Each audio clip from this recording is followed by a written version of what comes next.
गलत संगत इंसान को बर्बाद कर देता है।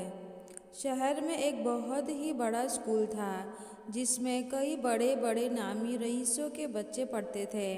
उन्हीं बच्चों में विशाल नाम का एक लड़का पढ़ता था। विशाल एक गरीब परिवार का बच्चा था।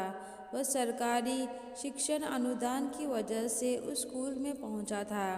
दरअसल स्कूल में 5% गरीब बच्चों को आरक्षण दिया गया था, जिसकी वजह से विशाल इतने बड़े स्कूल में पढ़ रहा था। विशाल के लिए यह स्कूल किसी स्वर्ग से कम नहीं था।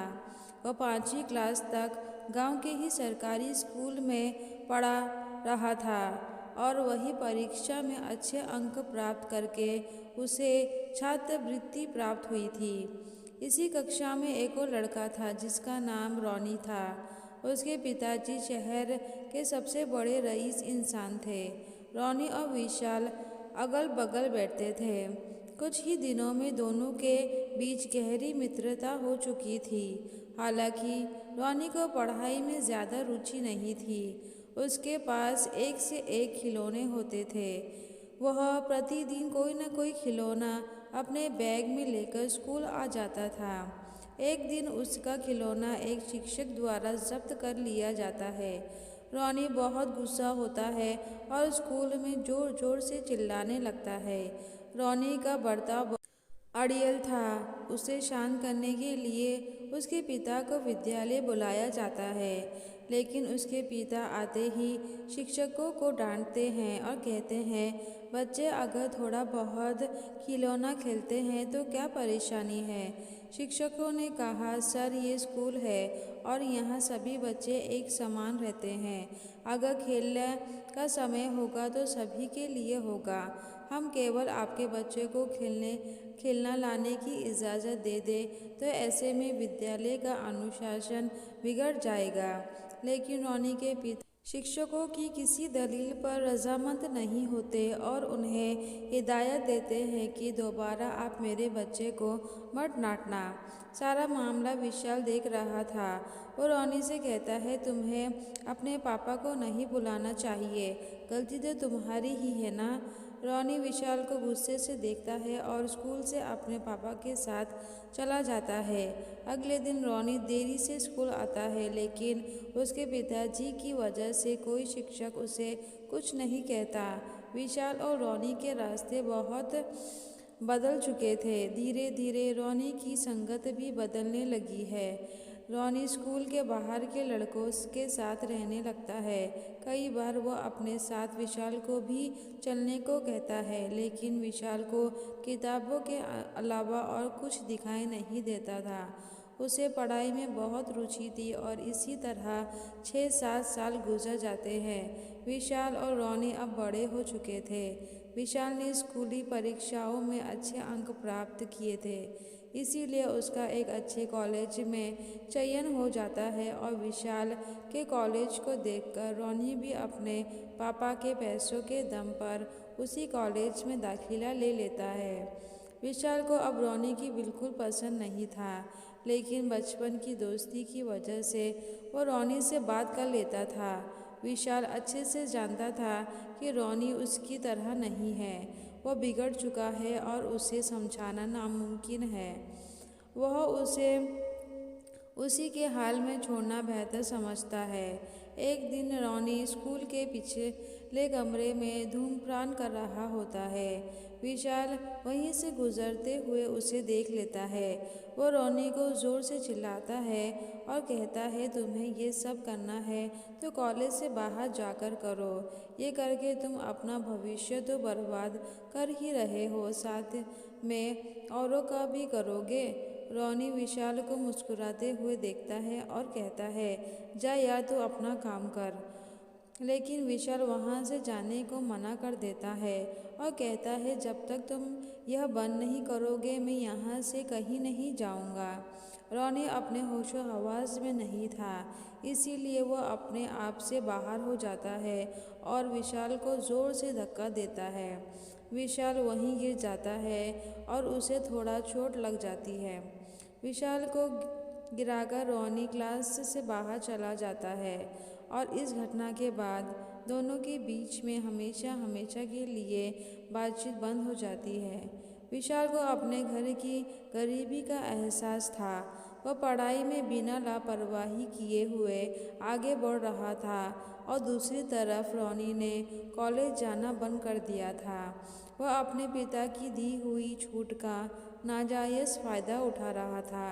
हालांकि यहाँ रॉनी के पिता की भी पूरी गलती थी। कॉलेज के आखिरी सेमेस्टर के दौरान विशाल बिना किसी छात्र को बताए यूपीएससी की परीक्षा पास कर लेता है और कॉलेज ख़त्म होते ही वो आईपीएस ऑफिसर बन जाता है। विशाल ने कई सालों तक अपनी पढ़ाई में मेहनत की थी। वो तो शांत था, लेकिन उसकी सफलता शोर मचा रही थी। सभी शिक्षकों को विशाल पर गर्व था। विशाल इस कॉलेज का सबसे होनहार छात्र कहलाने लगा था। विशाल के अधिकारी बनते ही उसके माता पिता खुशी से फूले नहीं समाते। विशाल के गांव में उसी के चर्चे होने लगते हैं। विशाल के पुलिस अधिकारी बनने से उसके माता पिता के सारे सपने पूरे हो जाते हैं। विशाल की पहली पोस्टिंग उसी शहर में होती है जहां उसका बचपन गुजरा था और उसे सबसे पहला काम शहर से सारे गैरकानूनी धंधों को ख़त्म करने का मिलता है। विशाल बहुत कड़क पुलिस ऑफिसर था और वह बचपन से ही अनुशासित रहता था और वह उसके काम में भी नज़र आ रहा था। विशाल एक हफ्ते के अंदर ताबड़तोड़ एक्शन के साथ कार्रवाई करते हुए बड़े से बड़े गैरकानूनी धंधों को बंद करवा देता है, जिससे पूरे शहर की स्थिति बदल जाती है। शहर से सारे अपराधी पलायन करने लगते हैं। एक दिन अचानक विशाल के पास एक अनजान व्यक्ति का फ़ोन आता है, जिसमें उसे खबर मिलती है कि एक बहुत पुराने कारखाना है जहां बड़ी मात्रा में नशीली दवाइयों का उत्पादन किया जा रहा है। खबर मिलते ही विशाल पुलिस दल के साथ कारखाने में छापा मारने पहुंच जाता है। कारखाने के अंदर पहुंचकर सभी को गिरफ्तार कर लेता है और जैसे ही वो कारखाने के गुप्त तहखाने में दाखिल होता है, उसके सामने एक व्यक्ति नशे में झूम रहा होता है। विशाल उसे ऊपर उठाकर देखता है तो उसके पैरों तले ज़मीन खिसक जाती है, क्योंकि उसके सामने उसी का दोस्त रॉनी होता है। उसे यकीन ही नहीं होता कि रॉनी से उसकी मुलाकात इतने बुरे हालातों में होगी। वो रॉनी को उठाने की कोशिश करता है, लेकिन रॉनी को होश नहीं आता। विशाल तुरंत सिपाहियों को आदेश देता है कि रॉनी को हॉस्पिटल ले जाया जाए और इस कारखाने को सील कर दिया जाए।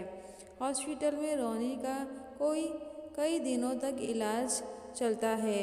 रॉनी के शारीरिक परीक्षण से पता चलता है कि उसके शरीर के आंतरिक अंग पूरी तरह सड़ चुके हैं और अब रॉनी का बचना नामुमकिन है।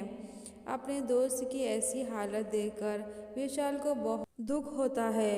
वह उसके पिता के बारे में पता लगाता है, लेकिन रॉनी के पिता एक कार एक्सीडेंट में कुछ सालों पहले ही मर चुके थे और उसके बाद रॉनी ही उसके सारे व्यापार का मालिक था।